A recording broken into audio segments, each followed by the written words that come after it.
Roast हो चुके हैं। कलर भी आपको बता रहा होगा कितना अच्छा और बहुत मज़ेदार सा ये मसाला बनके तैयार होता है। एक बार बनाइएगा और इसके दही बड़े बनाकर देखिएगा, बहुत ही लजीज दही बड़े बनते हैं। बिस्मिल्लाहिर्रहमानिर्रहीम, अस्सलाम वालेकुम व्यूअर्स, मैं हूं नूर अपने चैनल चटखारा फ्यूजन्स बाय नूर से।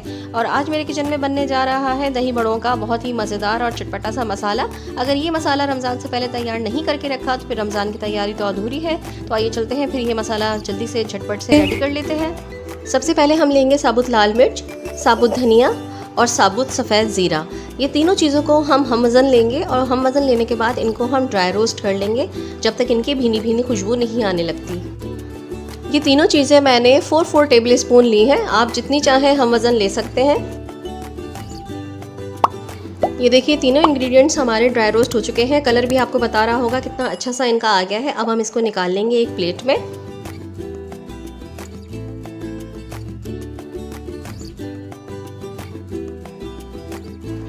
तमाम इंग्रेडिएंट्स ठंडे होने के बाद मैं इनको एक ग्राइंडर में ग्राइंड कर लूँगी। बहुत बारीक हम इनको पीसेंगे।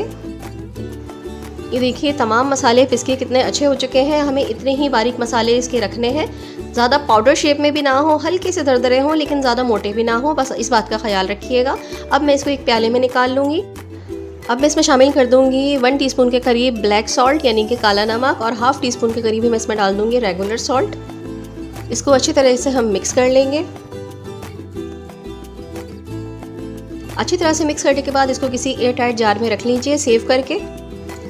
बहुत ही खुशबूदार और बहुत मज़ेदार सा ये मसाला बनके तैयार होता है। एक बार बनाइएगा और इसके दही बड़े बनाकर देखिएगा, बहुत ही लजीज दही बड़े बनते हैं। 4 टेबल स्पून के हिसाब से जो मैंने तीनों चीज़ें इक्वल क्वांटिटी में ली हैं, ये तादाद तकरीबन 3 से 4 मरतबा के दही बड़ों के लिए काफ़ी है। आधा किलो दही में तकरीबन 1.5 टेबल स्पून ये मसाला काफ़ी रहता है। अगर आपको ज़्यादा चाहिए हो तो आप इसे ज़्यादा भी कर सकते हैं, आपके टेस्ट के ऊपर डिपेंड करता है। अगर आपको मेरी वीडियो पसंद आई है तो मेरी वीडियो को लाइक और शेयर ज़रूर कर दीजिएगा। और अगर आप मेरे चैनल पर नए हैं तो मेरे चैनल पर नई नई रमज़ान रेसिपीज़ देखने के लिए चैनल को सब्सक्राइब करके बेल का आइकन प्रेस कर दीजिएगा ताकि हर आने वाली नई वीडियो आपको नोटिफिकेशन की सूरत में मिल सके। अपनी दुआओं में नूर को ज़रूर याद रखिएगा। इंशाअल्लाह ताला आऊँगी फिर अच्छी और यूनिक सी रमज़ान रेसिपी लेकर। जब तक के लिए नूर को इजाज़त दीजिएगा। अल्लाह हाफ़िज़, अल्लाह निगहबान।